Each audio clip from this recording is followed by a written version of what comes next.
Aquí nos encontramos con el apartado B del artículo 20 de la Constitución. Lo estoy regresando para que vean qué es el artículo 20 de la Constitución, ¿verdad? Miren, aquí en esta parte es la Constitución Política de los Estados Unidos Mexicanos. Nos encontramos aquí con el artículo 20 de la Constitución. Cuenta con un apartado que es el apartado A, el apartado B y el apartado C. El apartado A pues, son los principios generales del artículo del proceso penal. Pero aquí en el apartado B, que es lo que a mí me interesa, quiero que veamos esta fracción 8. Aquí mero.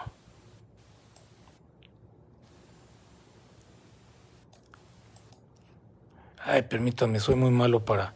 Bueno, esta fracción 8. Esta fracción 8.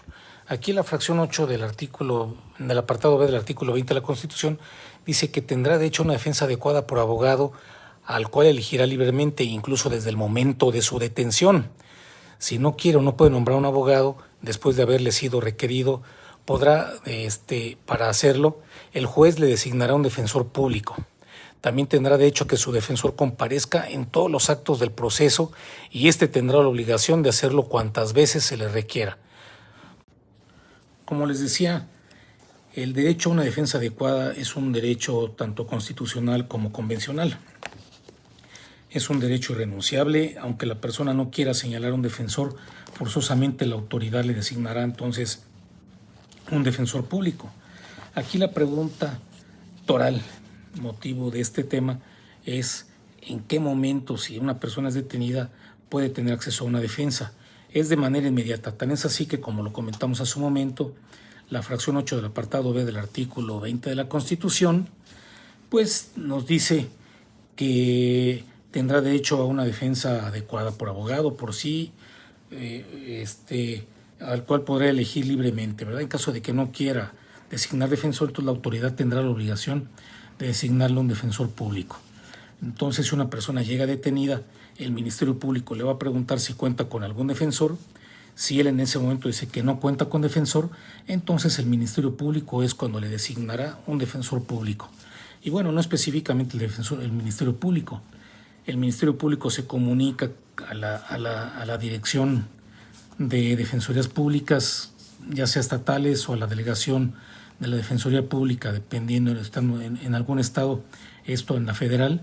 Y bueno, ya la Defensoría Pública Federal señala dentro de la gama de defensores que tiene a quién le corresponde esa defensa. El derecho a una defensa adecuada es muy amplio, pero antes de ese derecho de defensa adecuada, nosotros nos vamos a encontrar con que la Constitución cuenta con diversos derechos. Nos encontramos que dentro de los 3 primeros párrafos del artículo 1 de la Constitución habla de que en los Estados Unidos mexicanos todas las personas gozarán de los derechos humanos reconocidos en esta Constitución y en los tratados internacionales de los que el Estado mexicano sea parte, así como de las garantías para su protección, cuyo ejercicio no podrá restringirse ni suspenderse, salvo en los casos y bajo las condiciones que la misma Constitución establece. Habla también el párrafo 2 de lo que son las normas de derechos humanos se interpretarán de conformidad con esa Constitución y con los tratados internacionales. Dice que favoreciendo en todo momento a las personas la protección más amplia, lo que es el principio pro persona. Y el tercer párrafo, que son que todas las autoridades en el ámbito de su competencia tienen la obligación de promover, respetar, proteger y garantizar los derechos humanos, de conformidad con los principios de universalidad, interdependencia, indivisibilidad y progresividad. En consecuencia, el Estado deberá prevenir, castigar, sancionar y reparar las violaciones de los derechos humanos en los términos que establezca la ley. ¿Qué quiere decir esto? Que dentro de la Constitución nos vamos a encontrar nosotros con diversos derechos. Entre esos derechos nos vamos a encontrar con el derecho a una defensa adecuada.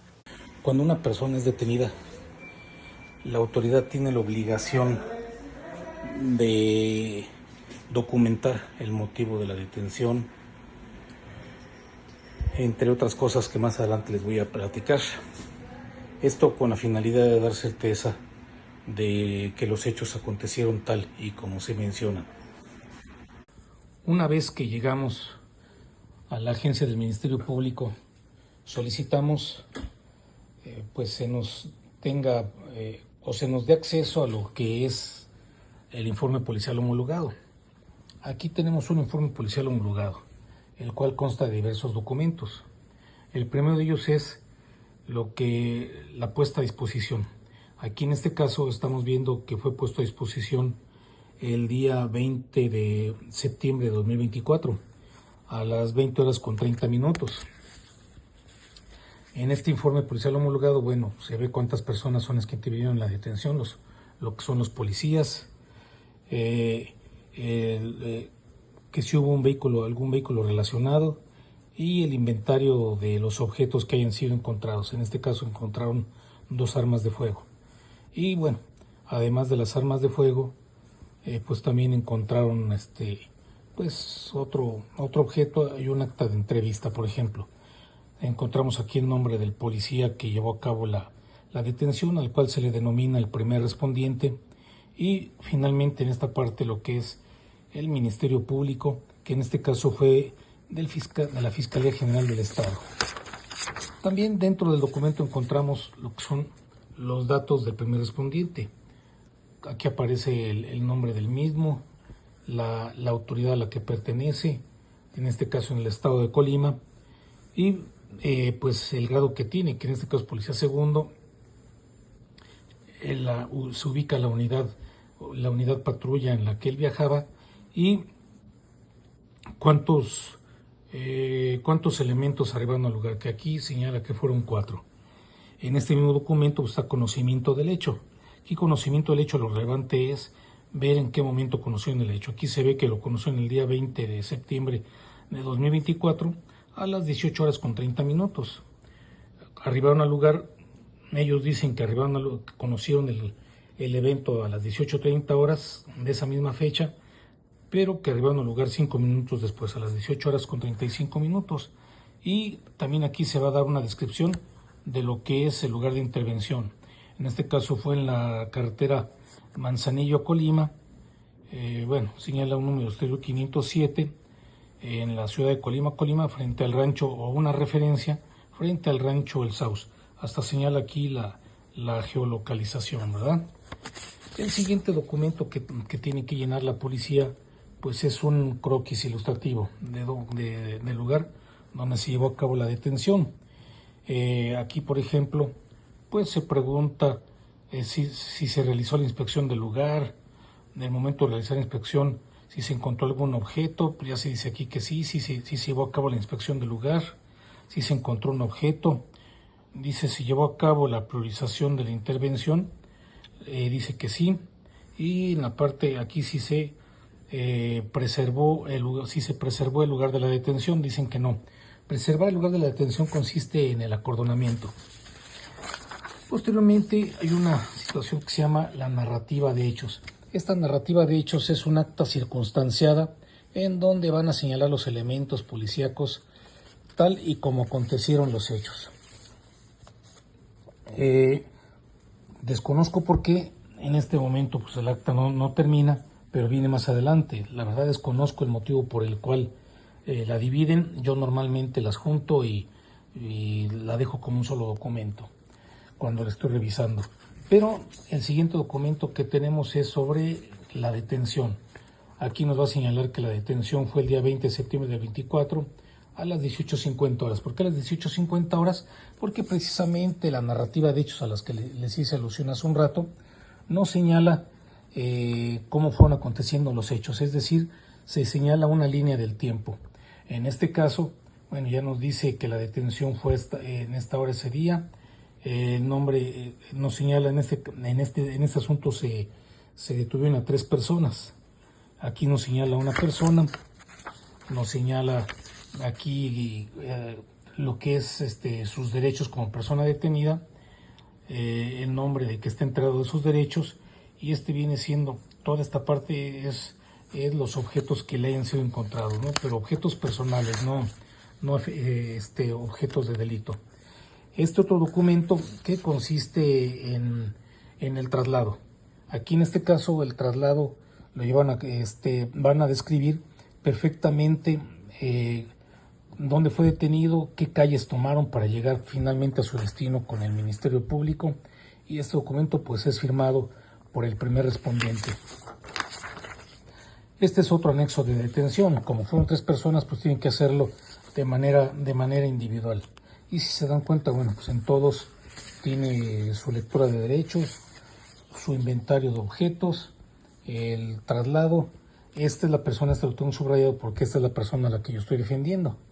Fue detenido el día 20 de septiembre del 24 a las 18:50. Yo subrayé aquí su nombre. Aquí viene, por ejemplo, la fecha de su nacimiento, el sexo, la edad y su domicilio. En este caso, este cuate pues no vive aquí en Colima, sino vive en Autlán, Jalisco. Y su media afiliación, cuáles son sus características físicas. Aquí, bueno, si la persona detenida presenta lesiones visibles, pues aquí señalaron que no. Manifiesta algún tipo de padecimiento, pues también se señaló que no. La persona detenida se identificó como miembro de algún grupo vulnerable. Ese, si ustedes gustan preguntarme al ratito, ya platicamos lo que es un grupo vulnerable. Y finalmente, si la persona detenida se identificó íntegramente como de algún grupo delictivo, también él comentó que no. Y pues bueno, aquí está su carta de derechos, y a esta persona, dentro de sus pertenencias personales, pues le fue encontrada su cartera de color negro y una cadena. Entonces después, como iban ellos a bordo de un vehículo, pues también se hizo lo que es la inspección del vehículo. La inspección del vehículo, en este caso era un vehículo Dodge Stratus. Y bueno, ya dieron las características del mismo.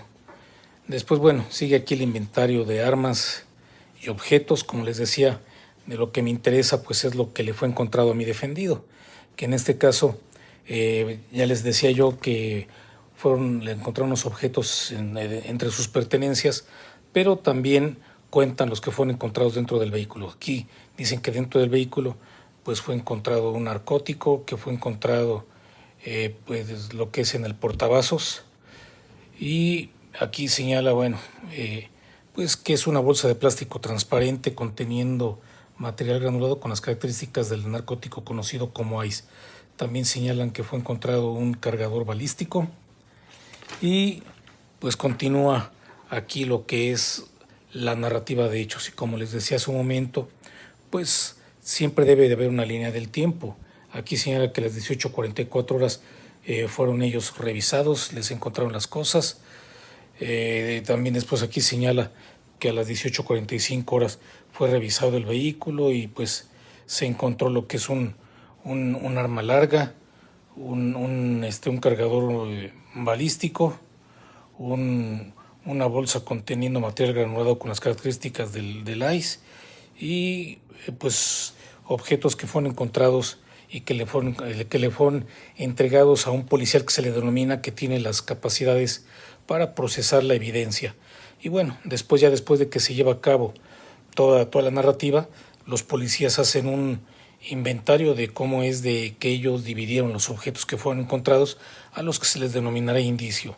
Y a mi defendido, por ejemplo, dicen que le encontraron un indicio consistente en un objeto metálico con las características de un arma corta. Después dice que una bolsa de plástico transparente conteniendo metanfetamina, un teléfono celular. Esos fueron los indicios 1, 2 y 3. Después dice que dentro del vehículo, pues bueno, fue encontrado un objeto con las características de la morfología de un arma de fuego larga, las características de la misma, un cargador metálico abastecido con 11 cartuchos, y así como una bolsa de plástico conteniendo material granulado con las características de la droga conocida como ice. Entonces, bueno, aquí ellos señalan que la narrativa se realizó con ayuda del equipo de cómputo, pero sin embargo ellos lo hacen después de que señalan que fueron puestos a disposición en los separos de la policía investigadora. Es decir, yo aquí lo que veo es que este documento fue llenado a máquina cuando el protocolo de actuación del primer respondiente dice que estos documentos deben de ser llenados en el lugar.